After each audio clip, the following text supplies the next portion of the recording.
And we're back here, second hour main event. I'm your humble host, Stephen McCollum, and on Thursdays, look at this. Uncle Lou comes in and joins us every Thursday. Of course, Gamblu.com. See him on VSIN Network as well as a contributor with those shows, a bunch of those shows. Of course, Gamblu.com is his big thing there where you can find him and everything. Lou, first of all, how you doing? And then tell everybody what you do, where they can find you, and all the good you are in the world. There's a lot of good in the world, and I'm doing great. I'm happy to be here. Steve's generous enough to segment part of his week for sports gaming. I look at things how I was taught and from the process of 45 years. I'm lucky enough to have a web page. It's called Gamblu.com, and you can go to the web page to find out everything I do, all about me. It's very simple and easy to navigate. The one thing that Steve's great about is allowing me to highlight the San Xavier mission, which is the oldest mission in the United States. I have a tab dedicated to it at the top right of the webpage, and there you can find out about the great work that they're doing just south of Tucson here in Arizona. The mission was established in 1690. There's a whole community there. Gamblu's happy enough to contribute to the mission and invite everyone to take a look at it and can consider contributing themselves. If not, just take a look at a really, really cool structural piece of architecture that was erected in this late 1500s. So thanks so much, Steve. And now we get into the heavy part and the heavy lifting because we got UFC, we got NFL. Yeah. That's a lot for me, but there's also hockey, basketball. There's a lot of stuff going on. And the hockey, I mean, the Utah Mammoth and the hockey world are playing really well to start the season. The Arizona Coyotes, of course. And they're playing really well up there in Utah this year. So we might have a playoff run. You might be talking about the Utah Mammoth come up playoff time here, coming up here in hockey time in the NHL. Interesting that might happen. I've been searching for their gear. I love their dark jersey. I do hoodies, but zip down, not pullover, full zip. And you can't find a Mammoth one outside of one that has just a small little logo. I'd like to have the light. You know, I like their. I don't like their white jerseys. It just says Utah down it, but I like their dark ones with that Mammoth head on the front. The Mammoth head is cool, sharp, and that's. I got involved right away with the. Seattle hockey the Kraken? team. Yeah, the that's Kraken. right. Yeah. I have Kraken gear, so I want some Mammoth gear. I'm big into gear, but the holidays are coming up. I'll maybe have Mom buy me. I was gonna say, so have somebody just be nice, and maybe you'll get something, Lou. Right? Maybe. Of course, you've got your blog up there as well. We have a numbered event this week. Oh yes. Or don't forget, we got just a few fights remaining before it switches to Paramount now. Paramount's doing a price increase next year. They're getting the UFCs, no pay-per-views, no shocker there. They announced the other day they're doing a price increase on their streaming unit, but it won't be $80 a fight like a pay-per-view fight is. Well, $80 a month times 12, do the math, $960. Yeah. Paramount better be awful expensive for me to spend $960, so I'm in. Yeah, so that's the thing. I think it's $10.99 right now. Is their most expensive. So they go to $20 a month. Yeah, even if they raise it to $15, $16, like it's a blink of an eye. Especially that's chump change for a guy like Steve. Especially, that's why I don't pay for pay-per-views, right? Especially when you get UFC fights most weeks of the year, it makes it worth it if you're into that stuff out there. As well. But most importantly, this week's fights are in New York, right? Madison Square Garden for that fight as well. So that'll be fun getting back into, the garden, if you will. But last week's fights, it was the Apex. We talked about a bunch of those fights going into them there and everything. And I'm pulling up here my notes. I apologize. I offered last week. Did you? Yeah, 0 for 4. Favorites just dominated then is what I'm going to guess. I mean, I'm sorry. I never come prepared to talk about the past week. I was stalling. My mind doesn't think that way. I was stalling, to be honest. I don't think so. If I remember correctly, in fact, I have it here. All I know is that faves are 64.2 on the year. Okay. That's 1 percentage point above. Yeah. That doesn't explain my lack of virility as far as picking the right underdogs this year. It's been a challenging year. That said, I've got 5 units I'm waiting to cash, provided Aspinall is the heavyweight champ at the end of the year. That's 5.3 units is going to come and slash our debt, which is great. Now I have like 4 cards to take care of about 8-9 units. And so it's going to be important for these last cards to hit. And I knew that last week and told my clients, all right, we're going to have a big week. And then I stood up there. You saw the cartoon where they throw the knuckleball. The guy's doing this. That's what I did last week. So that means I may come back hot this week. Well, so a couple questions on the fights last week here. McVeigh got his fight. You know, it was a third different challenger in a short time frame. Went out there, ended up getting performance of the night in terms of that fight. McVeigh did not get the win, submitted in the second round. Is this a byproduct of him having a different opponent and changing opponents 2 other times before they land on him? Or was Zach Reach just the better fighter in here? Well, Reach came in on ultra short notice from Texas, and they had it at a catch weight.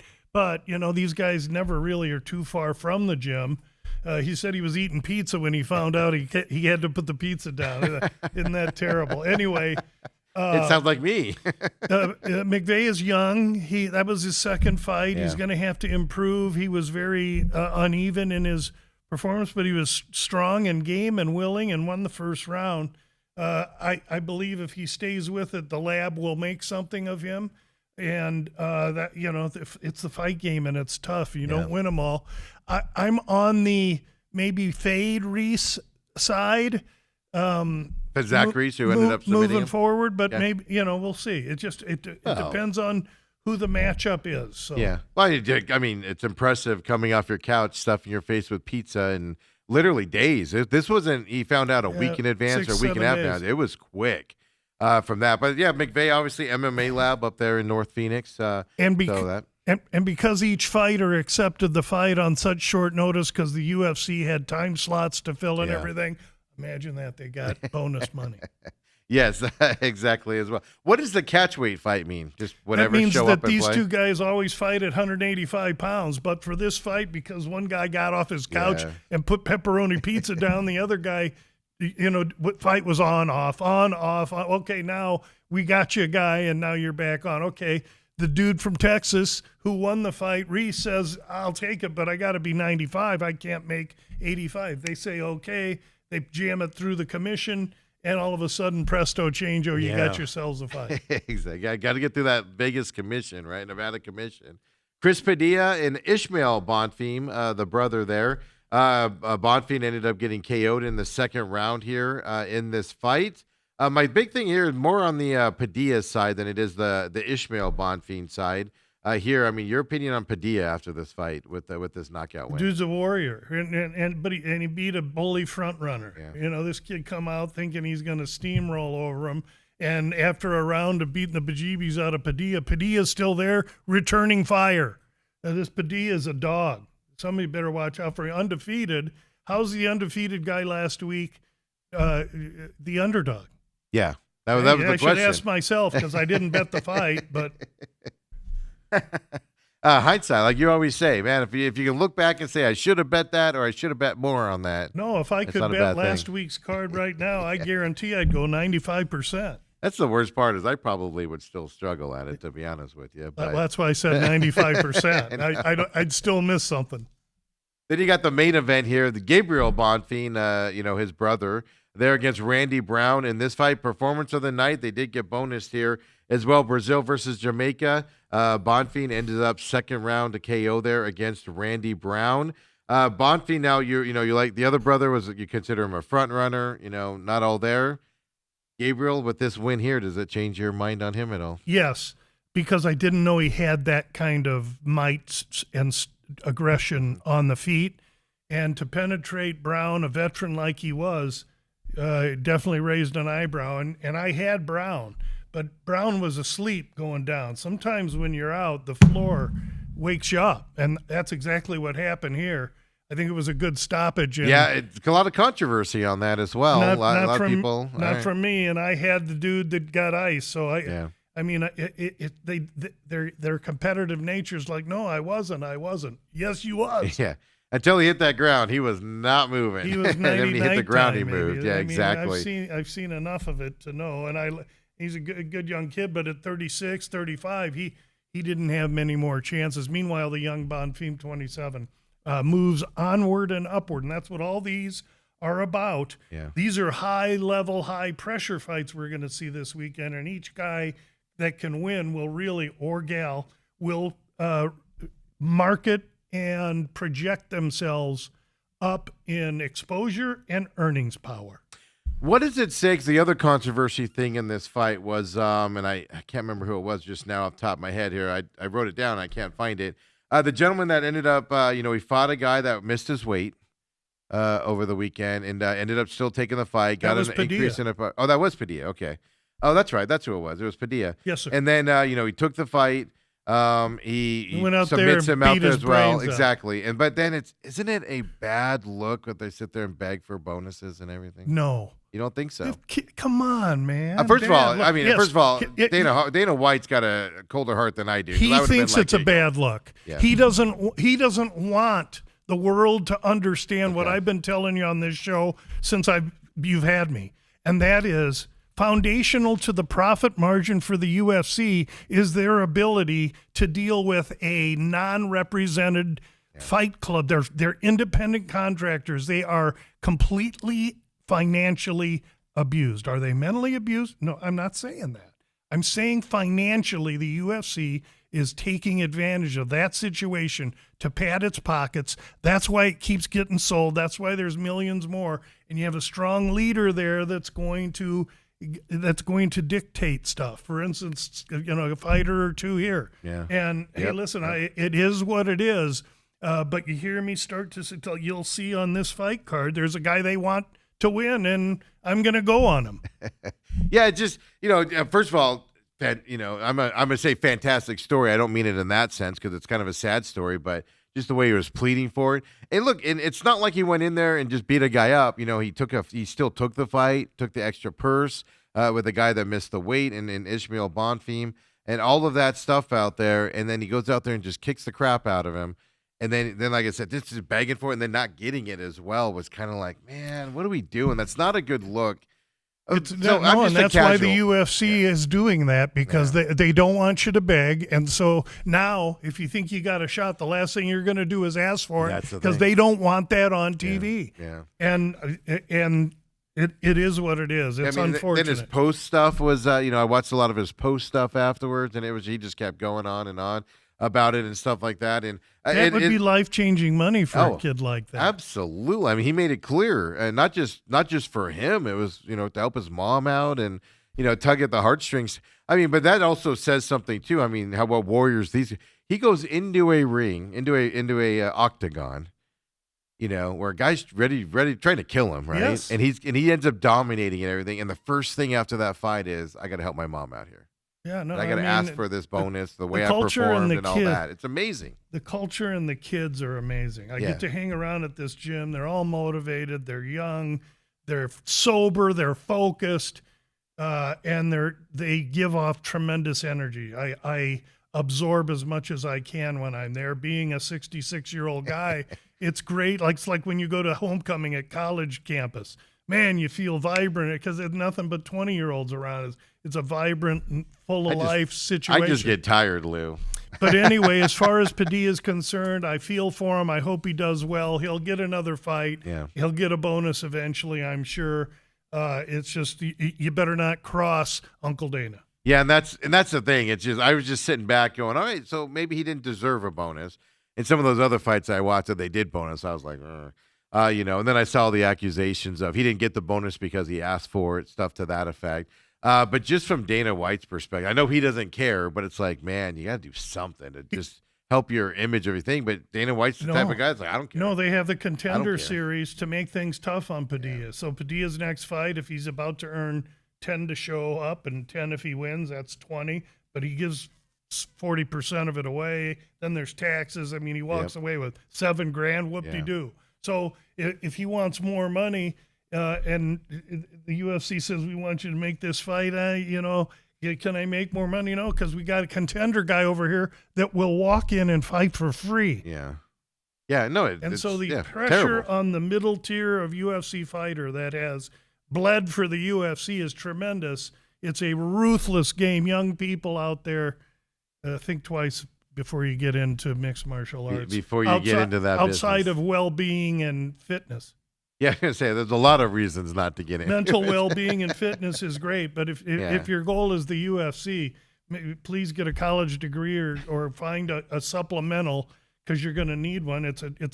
Any athletic career is fleeting to begin with, and there's no crueler sport than a sport where your athletes have no representation. Absolutely. So it's just an interesting take to see. I've just so much negativity. The gambling scandal we talked about, then that situation, and it's just it's taken the shine off of the sport.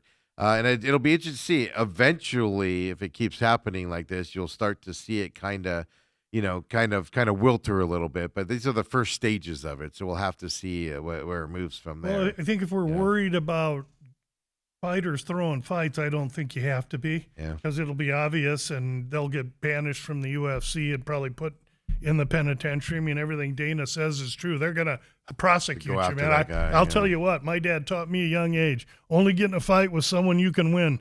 And if you're going to get in a fight with Dana White, go good friends with the President Trump, you're biting off quite a bit more than I would. Yeah, exactly. It's it's like the old adage, I'm not afraid of the lawsuit. I'm not afraid of not winning the lawsuit. I'm afraid of the lawsuit because of what it takes to fight it, to win it, and all of that stuff, Yeah. So this week, though, we go to Madison Square Garden, 8 p.m. our time is the main card here. So late one here for us. And then, of course, they're on the East Coast as well there at Madison Square Garden. 8 p.m. Yes, I know. What am I going to do? Up? What am I going to do? I have to watch it when I wake up at 4 a.m. UFC 3. Well, so the weigh-ins are still normal time tomorrow morning, right? And the weigh-ins are at 7 a.m. our time, because we're Mountain, and they are at 9 a.m. local time, which is Eastern. That's a big difference there for the main card guys. Works perfect for me though, because I have a VSIN spot at 5:30 p.m. Pacific, and that was right when I wanted to walk my dogs. Well, now that we changed time, and I hate Mountain time, but now that we changed it, that's 6:30. So I get to walk my dogs, do my VSIN thing, and then I'm going to go right into weigh-ins. So, weigh-ins on top of it, yeah. That's fantastic there. So you obviously being a UFC 322 here means there's early prelims, then there's the regular prelims, and then there's the main card here. Now, the early prelims are usually fighters I don't know. I don't know them at all for the most part coming into it. So I'm going to leave it to you to tell me about the early prelims.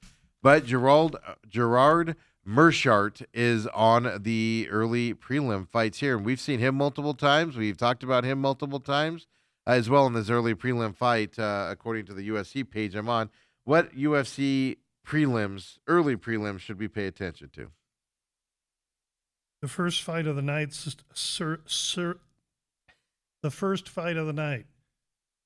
Susurkayev against Eric McCollum. McCollum is an MMA lab fighter. He primarily is a training partner to former champion Jared Cannonier, I think he's a former champ, or at least a former challenger to the champion. Anyway, Jared Cannonier is a leader at the lab. McCollum is a training partner of his. He's coming in off a win over Cody Brundage in August on his last fight, where we had McCollum, which was a nice one. Now he steps up against this guy. It's on his second fight after the Contender Series. He took a Contender Series fight, fought a week later in the UFC, looked a little bit sluggish, and it's easy to see why. Second weight cut in a week, had to fight, step up, lights, camera, action. So now he's coming in breathing fire. He's a huge favorite. I just want to mention McCollum because he's a good, solid fighter, but he's not going to have the feet or the speed of the opponent. There's another fight, Sabatini and Chepe Marichal. Do not miss this fight, because styles make fights, and Sabatini is a vice grip, world-class American wrestler grappler. He is decent on the feet, and if you touch him square on the jaw, he'll go. And who he's fighting is Chepe Marichal, who is got good strength, good takedown defense, profuse power in his hands. And these two fought probably 6-7 years ago before they were each in the UFC. They were younger men. Chepe won a decision in that one.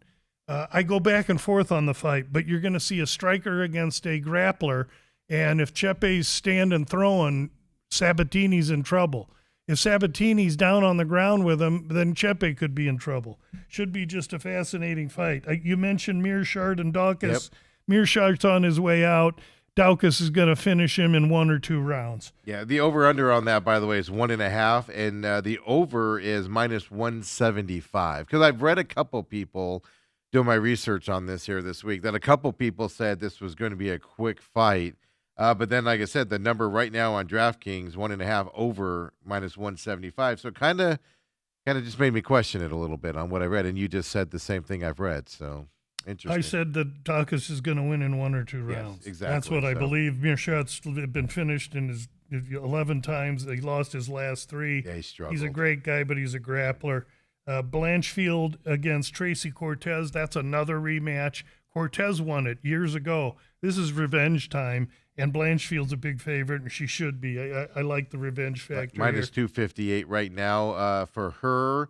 By the way, just so people know, -1,050 is what the line is there for Suskatayev. Sakayev against McConaughey there from the MMA lab from that perspective. So then you got the regular prelims here. They make your money worthwhile. Of course, these fights are free. The prelims and the early prelims are free before they cut it off for you out there. Anybody here? We got Malcolm Wellmaker, Cody Haddon in the prelims here coming up.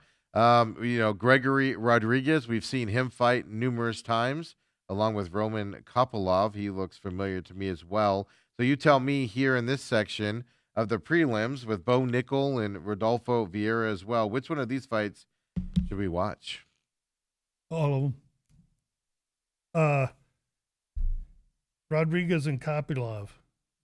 First of all, it's Brazil and Russia, so there's great rivalry there. Kopylov, not your typical Russian vice grip wrestler. He's more a stand-up Muay Thai striker, which is perfect because RoboCop comes in with a black belt in BJJ, but he's also very sturdy and strong on the feet. Kopylov be a little smaller, should be a little faster. RoboCop's been in with better. Should be a whale of a fight. I think they're going to stand and go after it unless one guy gets rung up. I suppose Rodriguez is the legit favorite. Opened as a pick. Rodriguez is a -180 right now. Short favorite, and so he should be. No strong thoughts there. And then Nickel and Rodolfo Vieira. Now, Bo Nickel, in his last fight, got dominated, got kneed in the gut, and looked like it's just a small little pasty 6th grader fighting a high school kid. And the world dumped off of him. He's a world-class wrestler that's won on every level he's ever been at. Took this loss against René de Ridder. And we remember de Ridder because in de Ridder's next fight, he fought Jared Allen, and he's quit on the stool. And that's the guy that quit on the stool that dominated Bo Nickel. Now you go into this fight, and here you got Bo Nickel against this Rodolfo Vieira. Vieira opens -140. Now Nickel is what? -220. Yeah. 205 right now on DraftKings. They're on the main card. Why? Why would a guy with such a humiliating the UFC likes him. Why would he be fighting Rodolfo Vieira? Because Vieira is slow as a glacier, has no striking game. This fight's going to be waged in close. It's a set-up fight for Nickel. We know the UFC's an entertainment company. We bet Nickel in parlays. I don't know how to lay it out any clearer than that. Exactly. From there, you said that's a main event card? Because I have that on the prelims on the UFC page. That may be the main event on the prelims. Yeah, okay, yeah. So, and usually they put, especially in these ones, they put the really good fights, ones you don't want to miss, in that spot because obviously they hype and sell you buying the main event here coming up, for your $80. So I expect that to be well. Then I didn't know McCollum on Business was going to break out today. Exactly. I know the game, man. I know the game. I know that part of the game. No doubt. Then your first fight on the main card, lightweight bout here. You got Saint Denis, which we've seen multiple times from France here, going up against Dariush, I'm assuming, here from the United States. Tell me about this fight, and is Saint Denis going to do what's expected of him here as a favorite. I don't know. Saint Denis fought Moicano, and Moicano beat the brakes off him. Why? Because Moicano could take him down and get him grappled up.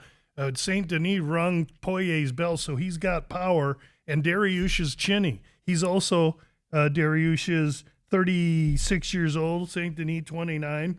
So Saint Denis going to be faster, stronger, and want to pulverize Dariush.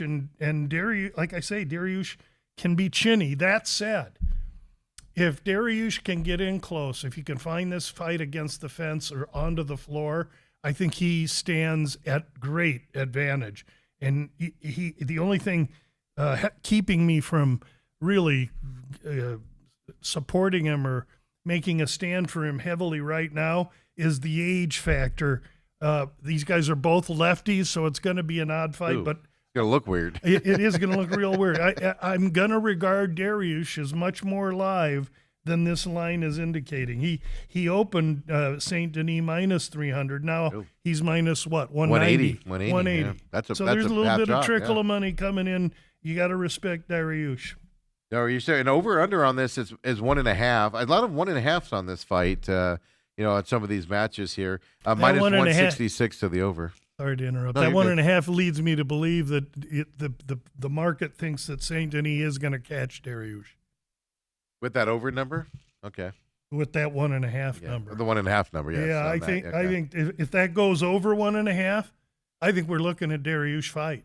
Okay, so pay attention to that then, everybody out there. That's your first fight on the main card. Then you got Leon Edwards and Carlos Prates, I think is how you pronounce it. We've seen both of these guys battle it out before as well. Right now, Carlos is the minus 170 favorite going into this fight. Edwards ex-champion. Prates opens minus 160, so he's pretty close. The UFC likes Prates. Edwards has the wrestling to potentially combat Prates' lethal striking and speed and quickness and power. But we've seen Leon Edwards struggle with fortitude.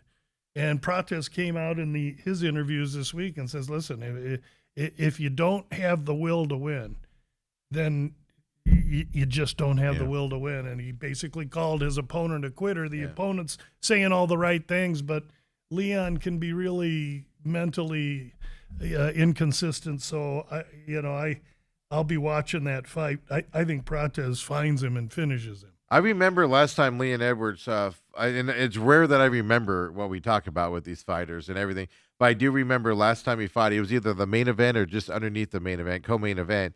And that was what your concern was, and he didn't show up in that fight. I specifically remember that. I don't remember who it was against with Edwards there. That don't go away.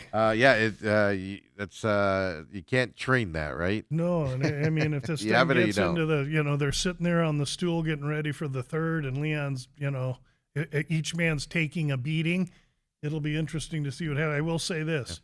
Prates is a whiskey drinking out of the bottle, cigarette chain smoking maniac. And you'll see him right after, maybe in the cage, when they do the interview, light up a heater. Just right off the bat. He's an unbelievable character, but he's a dangerous unbelievable. That amazes me when guys are they're like peak. He's in better condition as a chain smoker than I am. Yeah. And I live a healthy he's life. Long, skinny dude, and he's dangerous. Dangerous.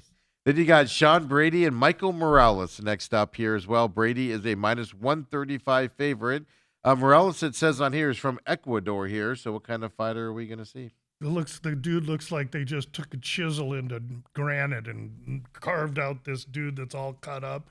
This Morales has unbelievable power in his hands and striking, but he's, I think, being rushed a little bit too quick into this fight. The difference in these two fighters is that Morales' grappling and wrestling is going to be tested here. It's the weakest part of his game that he's still developing.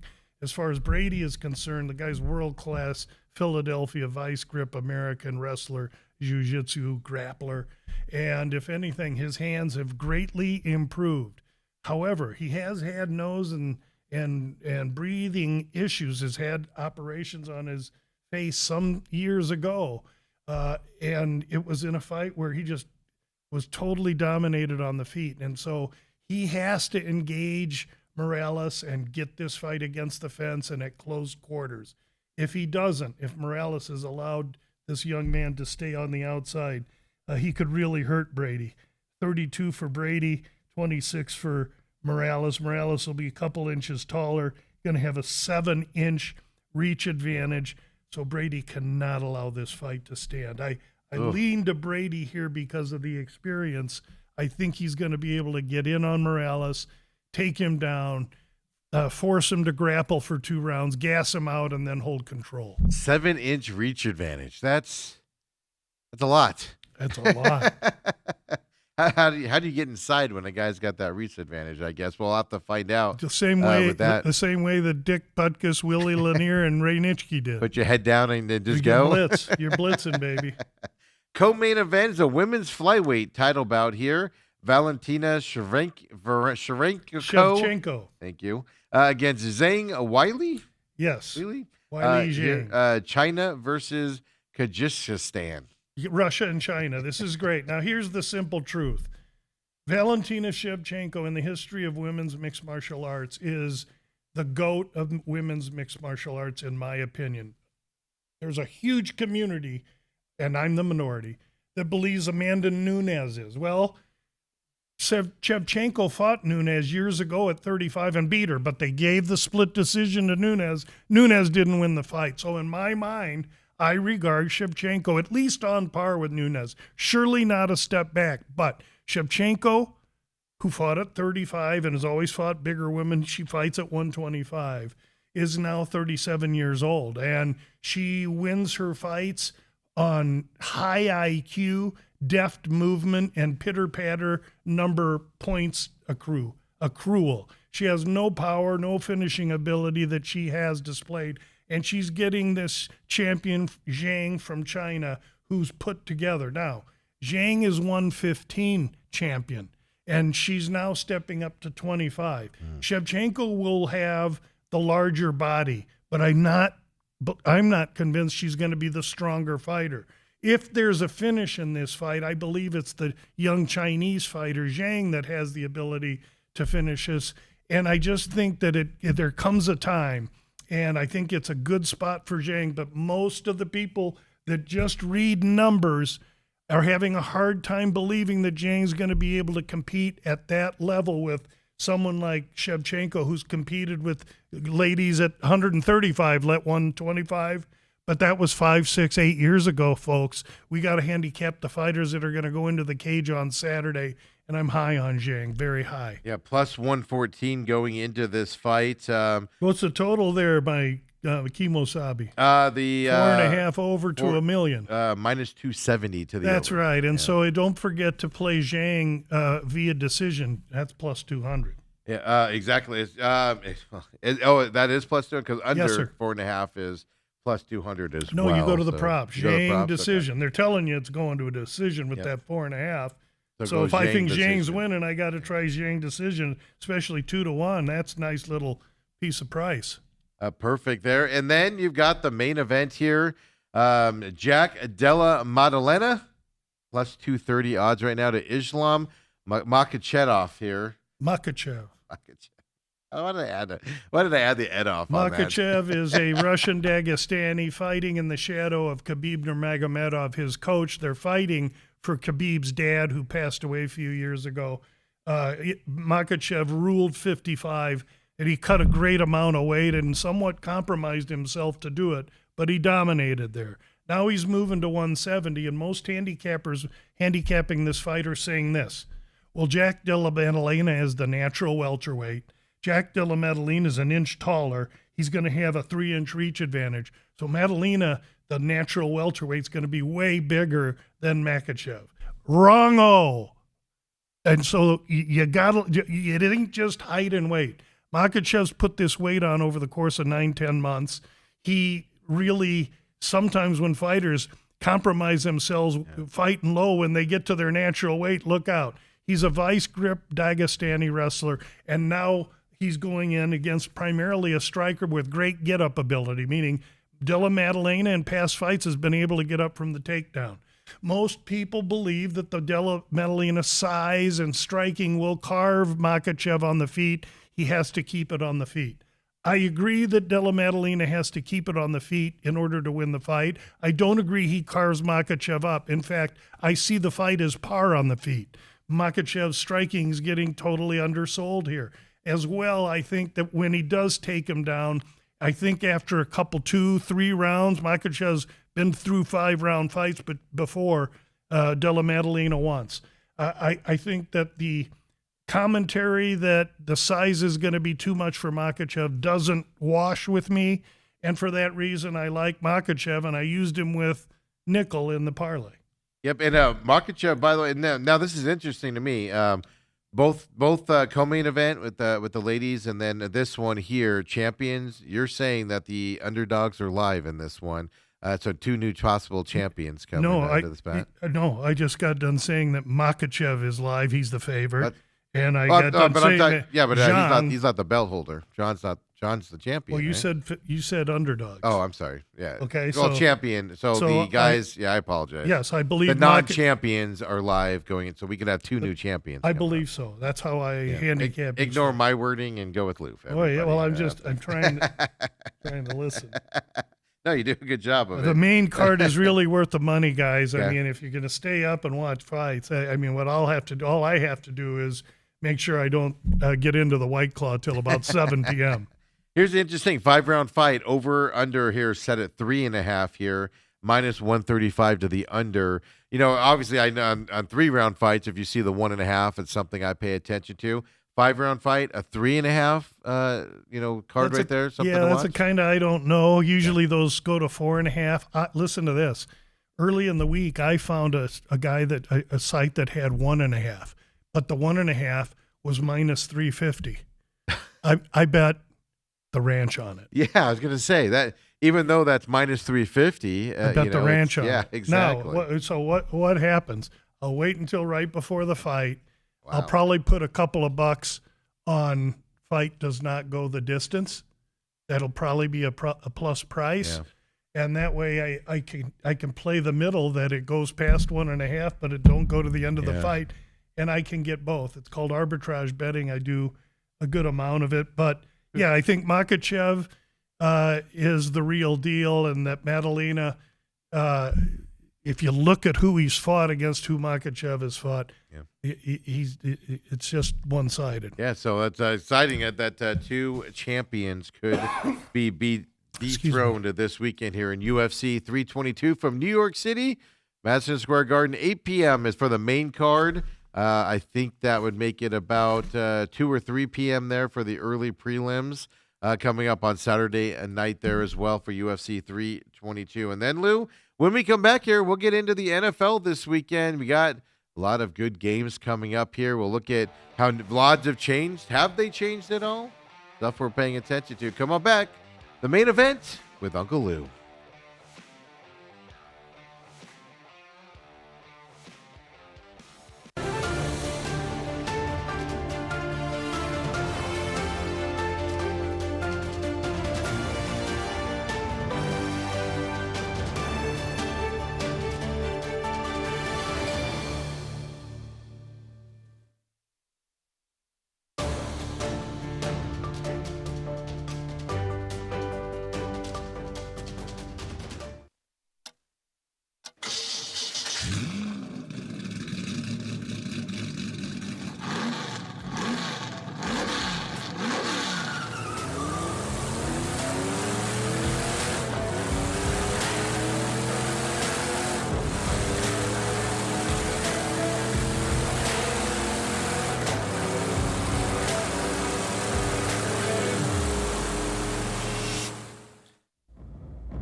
We don't usually do it. Yeah, that way. We it go was month to odd. month. Math and me, Lou, don't compute sometimes. As long as it benefits me, you just keep going. Exactly. Well, at least you're honest about it. Of course. Honest Lou is what we're going to call him here. mojo. You pick up a little old lady's dollar bill, man, you get hit with lightning. Come Exactly, on, man. right? So I was like, what? So very honest guy there, Lou, obviously with his, helping out down there, San Xavier mission and all that. That's why, you do things a little bit different as we talk about on here. And like I said, I tell people all the time, they're like, well, I'm not into gambling. You don't have to be into gambling to listen to this portion. Yes, we talk numbers and that stuff.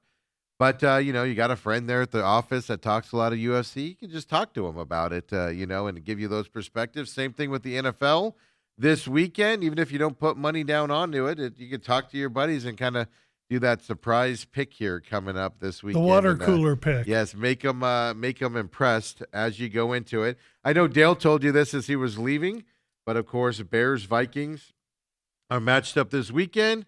And Mike there, head coach there of Scottsdale Christian Academy, big Bears fan as well. He said, you always take the Bears with the over, Lou, because last week you said on the under with that snow that rolled through that area and everything. And it was a winner. And he said, oh, was it? It was a dead-ass winner. Excuse my French. I didn't even look it up. I even put it on the under. And I didn't pay D-A-W, attention. a dead arse winner.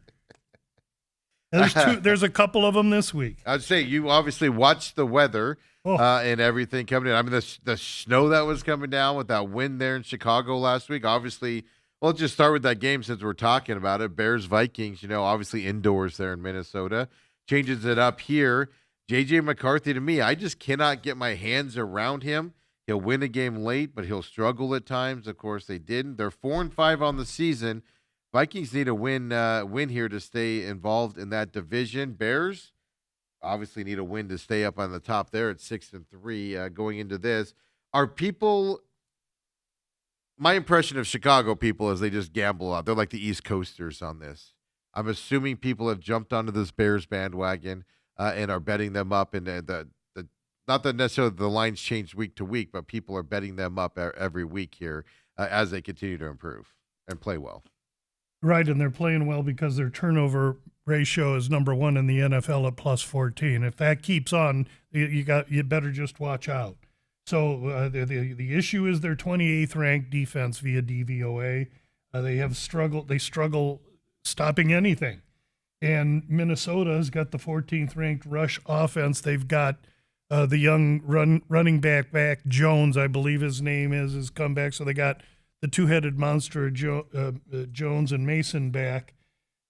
Minnesota, critical game for them. I tend to lean to Minnesota here a little bit. It was 3 in the look-ahead line. It's still 3, but the total went from 46.5 to currently 48.5, depending on where you're shopping. It's 48.5 anywhere you look, except for 147.5 at FanDuel. Yeah, FanDuel's and 47.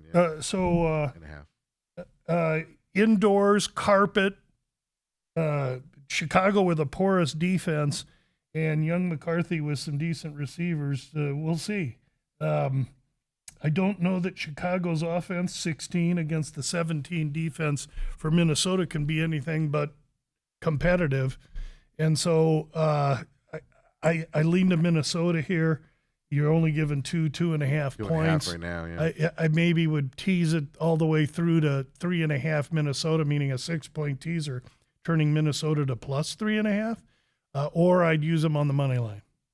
And the money line, minus 154 for Minnesota right now as well for people that want to look at that. Yeah, and if I did that, then I wouldn't bet it straight. I'd use Minnesota on the money line with a later game, and if you get the Minnesota and you can bet one unit with another game and win more than one unit. I don't want to bet $1.54 for a unit and win $54.86.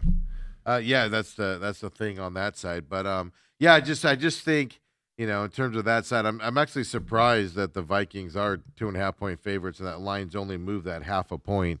And maybe it'll change as we get closer to Sunday. I just always have this vision that Chicago people will move Chicago lines. Bears fans will move those lines as the week goes on. Has always been my impression going into this. So let me ask you about tonight's game. I know Thursday night, it's a different thing for you and everything, but Patriots are on fire right now. Everybody's jumped on this Patriots bandwagon with Drake May and all of that stuff.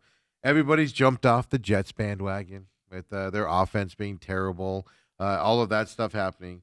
The thing that catches me eye is 12.5 point spread here going into tonight. Between these two teams, Patriots are favorites on that. Anytime I see double digits, it makes me think about the other team. I cannot pull the trigger on the Jets with how bad they are, but that's the fan in me, Lou. What's to look at tonight? At Circa, at Caesars, at BetMGM, the South Point, Hard Rock, Fanatics, New England's 13. The longer we wait, the closer we get to game time. You're going to see 13.5, maybe even a 14. They're going to be playing outside in cold weather, but that doesn't bother either team. You know how goofy I am on these 3-team 10-point teasers. Yes, that's why I asked. Yeah, and we released one via VSIN that's been public since it was released on Monday. I think it was okay. Monday, It's yeah. been, you go to VSIN, it's on their releases page, and it's New England minus 1.5 because at the time they were 11.5. So by the time that game goes off at 13, we're going to hold 11.5 points of value. So basically, I just got to have New England win this game by a field goal, and I carry into my next two 10-point stages. So that's what I do early in the week, especially this time of year. I mean, here it's Phoenix, it's 84 and sunny. You don't understand the kind of weather the rest of the country has until you look at this thing. And here's another thing. Weather reports, when I was doing this in the 80s, they were 50-50, especially in the Midwest. You didn't know. Let me tell you something about weather reports in 2025. They knows.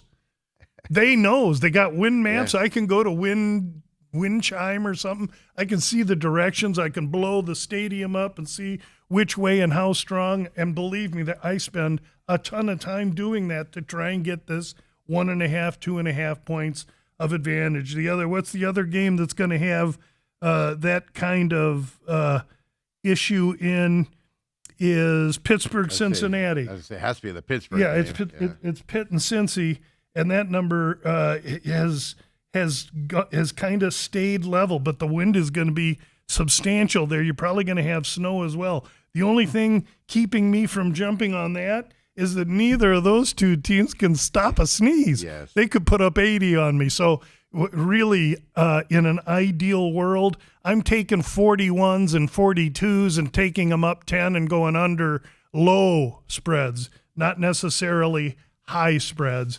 And with that New England game, you can see that one's now at 43.5, 43, open 44.5, kind of pressing down. Yeah, oh, exactly. Especially with that late night New England weather, Crisp weather. But again, both teams. This is football weather, man. Yeah. We're gonna see guys out with no shirts on, and I'll tell you what. I walked my dogs today at 4:30 in the morning, and it was 58 degrees. I was freezing my rear end off. Yeah. I'm complaining about going to the ASU game on Saturday where it's supposed to be raining, and I'm like, what am I going to wear? This is ridiculous. It's going to be cold. I'm going to get wet. And these guys live in it all the time back there, right? That's called living room TV, baby. Well, that's the thing. Watching that Bears game last week, it was pretty funny because I was like, "Oh, thank God!" I'm like, my AC just kick on, and I'm watching them playing the snow. It is, and it's cold, and people are in coats drinking coffee. It's like that's the one thing I will say living in Phoenix. That come November, like we're in, you turn on Michigan, and in the afternoon it's sunny, but everybody's got a coat and. And gloves, and it's cool and everything, and our air conditioning's still going. I know. It's always a fun. I wouldn't trade it for anything. Thing to see here. Another game that catches my eye this weekend is Buccaneers and Bills battling it out, 6-3. Both of them, I think, are two teams that need a win coming up here. Even though they're both 6-3, there's some question marks that have creeped in, especially on the Bills side of things. Bills are 5.5-point favorites on FanDuel right now going into this game here on Sunday. 47.5 is the over-under, by the way. What do you suppose they were in the look-ahead? If I had to guess, 3.5 Bills, maybe. So you would think that after last week's Bills performance, people would be betting him I more? think I'm more down on me personally. I'm more down on the Buccaneers way they're playing Why? than I am the Bills right now. Just Buccaneers aren't looking right either. That's true. That's true. The Bills did look bad last week. So They the played Bills were Miami. 6.5 Yeah, you're right. a week Yeah, ago. so you're right. It They would lay be an Bills egg more. against Miami. Now they're only 5.5 this week. Yeah. Okay. There's no real Good point. situational advantage in this game here. If I'm a Tampa fan and this game's in Buffalo, I'd much rather have 6.5 than the 5.5. I'm scared of this game a little bit. And there is going to be a little bit of wind in Buffalo, not enough to matter.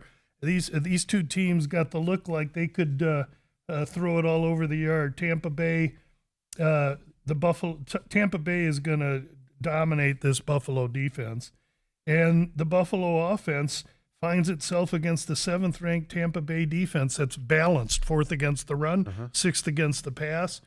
Boy, I'd like to get that 6 with Tampa. If I could get there, I lean to Tampa in this situation. You also understand that our position on the season-long Bills, I said at the beginning of the year, after 5 weeks, I'm going to look beat. After 16 weeks, I'm going to have won.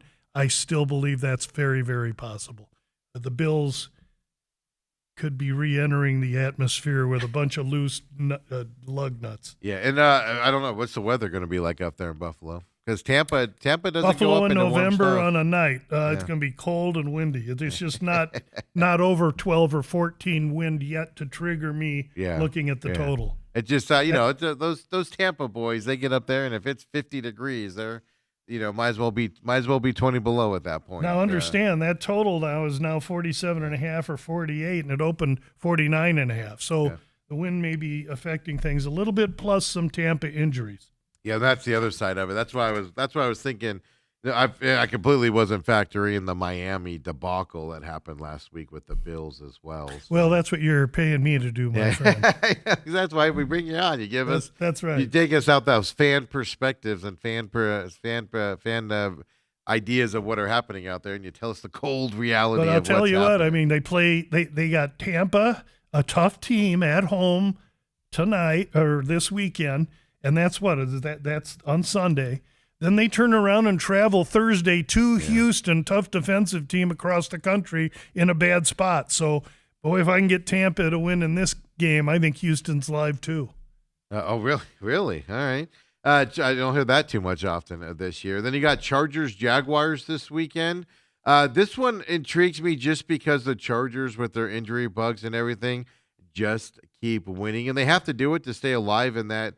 In that division with the Broncos, with their 8-2 record, Chiefs right behind the Chargers, kind of chipping at their heels here going into this game. Now, this game is in Florida, so the weather, I know it's LA in Florida, but, a little bit more humidity over there in Jacksonville. Going into this game, Jacksonville needs a win like nobody's business. Chargers are coming in 3-point favorites. Did this line move at all is my question here early in this week, at least on Thursday. A lot. Went from 1 to 3. That's a lot of movement. And it did so because Chargers looked so good in whipping whoever they whipped last night, but it was Sunday night football. Bad spot now. You have a big emotional win on Sunday night. Now you got to get ready in short week and travel all the way to the East Coast to get into a game against Jacksonville. So if this number is now 3, I'd keep waiting, and Jacksonville plus 3 teased up. It was the Steelers they played last week, by the way. Yeah, so Jacksonville's the look here. It's the water cooler pick because most everybody going to tell you the Chargers are back and they're a good team. Well, that's right, Bob. Jacksonville, I thought, was going to win that division this year and compete. Obviously, the Colts have surprised us. But I've kind of taken the shine off of the Jaguars here these last few weeks, and kind of questioning what they're doing in their existence out there. So for me, that's definitely a water cooler look there with the Chargers. Yeah, they've had some injuries, but we'll see. There's a lot of football left to be played. Absolutely. From that, so other morning games as well coming up here. I'm always curious on this. Now, Giants made a head coaching change this week. Jameis Winston's going to be the starting quarterback. Jackson Dart is. In concussion protocol there. They're playing the Packers, and Packers are off this year when they play bad teams. They play down to those teams' levels here as well. Now you got the coaching change in the Giants, maybe an uptick in their play. What say you? Yeah, I don't have much on this game. Green Bay's off Monday Night Football. Ask me about Cincy, Pitt, Carolina, Atlanta. I want to talk about stuff where there's something you can sink our teeth Carolina, into. Atlanta, really? I'm looking. Hey, listen, I am in the business of earning money making bets on football games. I don't give two whoops whether or not the game's attractive to the general public or not. I'm looking for advantage in my numbers, and that's where they come. I wish they could be the games you want to talk about, but they aren't. But that's why I'm asking. People aren't putting into that Giants' new head coaching situation with the Packers. Play down to that level. That's kind of where my question was going towards. Obviously not. The line's not moved. The look ahead. But think about it. I mean, how do you bet that game? You don't know what kind of New York Giants you're going to get. What we do know is that the team really likes Jameis, and that the new coaches said that Jameis is probably going to start. Yeah. So that adds some complexity and some intrigue. But rather than spec, because Jameis could go for 300 and throw four interceptions. Yes. So I don't have to rush without advantage. I'll watch to earn advantage. So what was the game you just mentioned that kind of shocked me there? The Carolina, Atlanta. The Falcons. Yeah, I mean, tell me what you're looking at there. Well, here's what I'm looking at. Atlanta, where were they last week? Oh, yeah, they were in Berlin. So Atlanta played a game in Berlin last week, got beat, got on an airplane, comes home. Now they got to face Carolina, their rival, and Carolina boat raced them the last time they played. Oh, everybody going to say Atlanta's got all that revenge. Well, the look ahead was 3.5. It's still 3.5. Carolina beat them once, and looked like Carolina might beat them again. Yeah, 3.5. That's a huge advantage for Carolina. All that travel for a team 3-7 or so in Atlanta that's underachieved. I think that's a good spot for Carolina. And then we go to Cincy and Pitt. Yep. Okay, Pittsburgh takes a beating in L.A. I keep wanting to say San Diego. In L.A., gets back, goes in short week. Now they're at home, and they're getting Cincinnati, division rival, and Cincy's off a bye. So great spot for Cincinnati, if you want my opinion. This number, the Sharps agree, because the number was 6.5. Now it's down to 5. So we'll see what happens here, but I wouldn't be surprised at all if Cincinnati competed. I wouldn't be surprised at all if that game had 80 points in it. And that's why we talked about the weather being, when I look at those two defenses, DVOA is like looking at Swiss cheese. Let me show you here. Cincinnati 32 and Pittsburgh 15, but their rush D is 24th. So Cincinnati can throw on anyone, and they'll throw on Pittsburgh. I think this could be a circus. Exactly. And the over-under on that game is 49.5 as of right now, as on a FanDuel. Yeah, and it was 48.5 a week ago. So, again, you see that tick up. Yeah. And, again, if I want to do teasers and I want to, go under, I'd sure like it in a sluggish, constipated game like 42 or 43, not a 50 where they're thinking it's going to be all kinds of points. Now let's talk a little bit NFC West here, right? You got Seahawks-Rams this weekend. This is a big matchup here for them. I'm shocked at the line right now on FanDuel is -3 for the Rams on this. Thought it would be closer. What was the look-ahead line in this game with the way the Seahawks looked against the Cardinals last week, the way the Rams have looked lately as well, both 7-2 going to this game? Has this line moved at all? No, it was 3 a week ago, really? And when I did my numbers, I made it 2.5. So I don't have any issues. I'm not surprised by the line in the least. So you're saying you view Seattle as as good as or superior team to LA? Yeah, I think this is the battle for not just the division, but also two of the better teams in NFL playing right now. Is what I would. I don't. So I would guess. I don't agree with it. I would have guessed a 1.5 difference is what. That's all I'm saying. I'm not saying it's huge difference, but I would have thought it would. So be you're closer taking to Seattle 1.5. in 3, huh? I like the Seattle in 3 if that's what you're giving me. Okay. Absolutely, the way they play, and I'm not just basing that off the Cardinals game last week. I've liked Seattle all year long. That you gave us those defensive stats last week. Obviously, it's changed because they dominated the Cardinals last week. Let me give you the DVOA, yeah. and this is why you picked the game. Because innately you knew it. Seattle's offense, 4. Seattle's defense, 3. Not only are they good, they're good both sides of the ball. Yeah. LA's offense, 2. Their defense, 6. Another team with great balance and good. These two are 2 top teams. What's Seattle against the spread? 7-2. They're covering spreads and taking names. What's LA? 7-2. So something's got to give in this game. And when you get a game like this and the number's 3, they're basically saying they don't know. They're giving it home field for any good football team is maybe 2, mostly 1.5. For LA, it's a 1.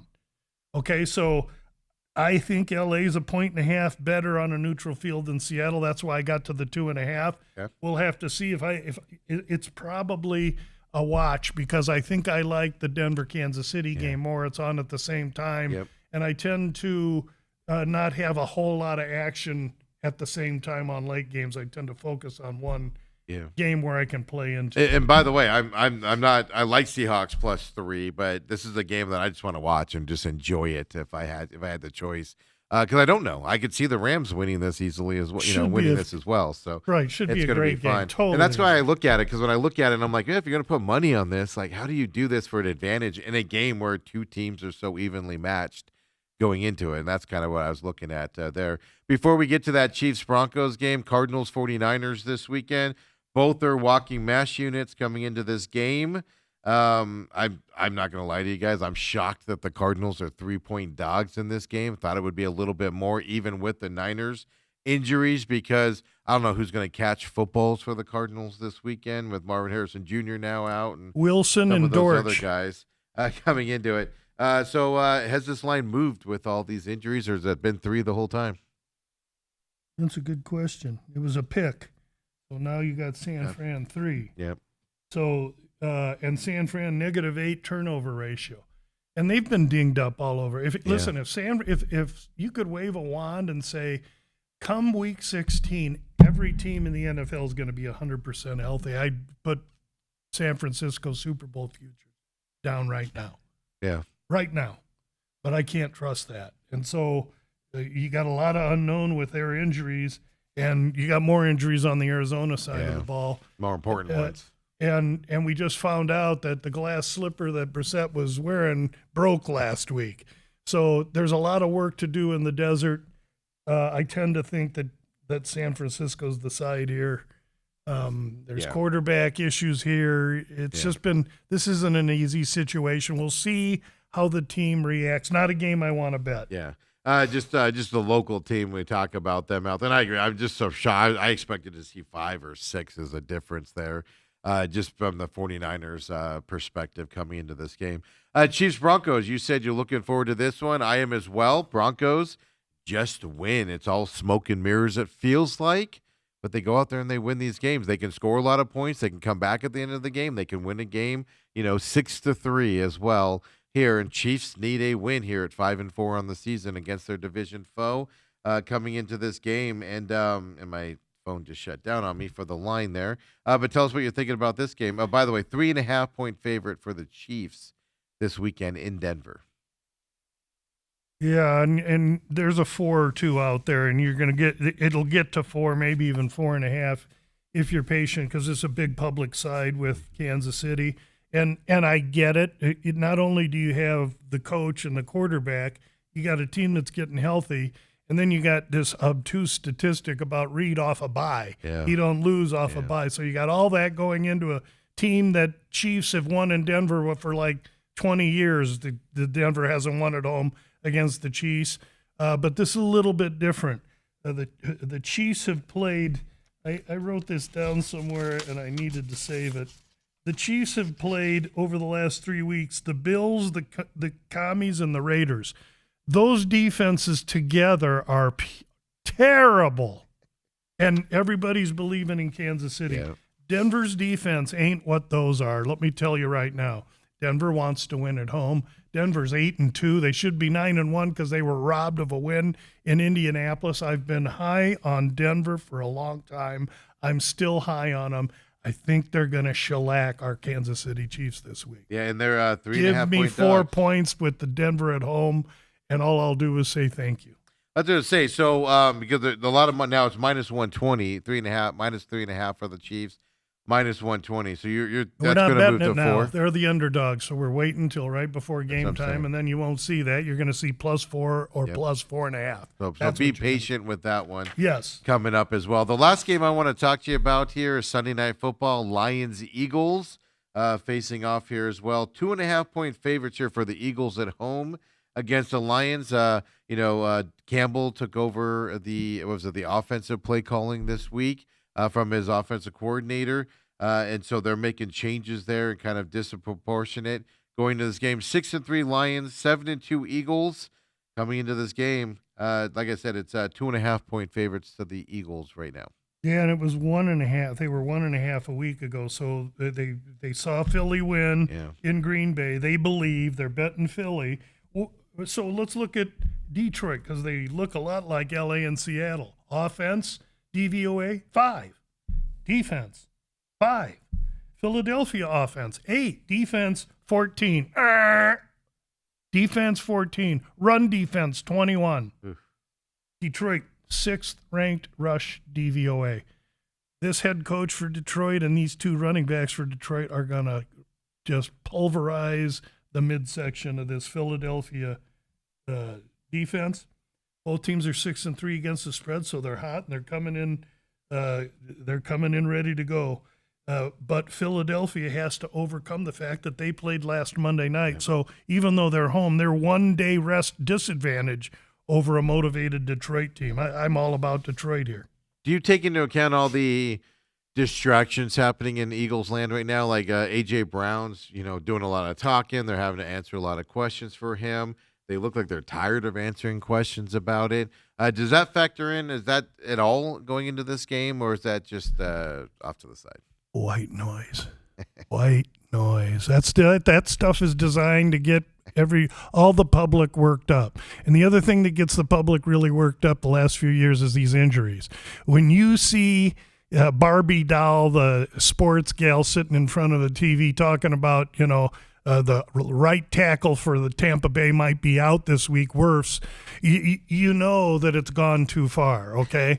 So the overreaction is foundational to what I do. I need it. I love it. But we have to be able to separate what's handicapable and what is what we can monetize against what is out there for the public. All right. So the big shocker one for me, at least, Panthers, Falcons. That's something that you gave us information that none of us as fans were really thinking about. The Falcons travel schedule. That's lately. The nausea football game. You watch it and you get nausea. That's what you do. You bring that type of knowledge to us here. So when you're talking to your fans, your friends there at work tomorrow, just throw that game out there with that little bit of knowledge and how you like the Panthers in that game as well. So Lou, I appreciate it as always. Always a good time with Uncle Lou on Thursdays here at the main event. We'll see y'all next week. McCollum on Business coming up at 11 as well. Lou, go have a good week, would you? Everybody else, we'll see you tomorrow at 8 o'clock. And yes, big on Denver as well. Denver. That's 3.5 right now. Wait till it goes up to 4, though. Please. Patience on that. We'll see y'all later on tomorrow. And, of course, McCollum on Business coming up. Thanks for joining us, everyone.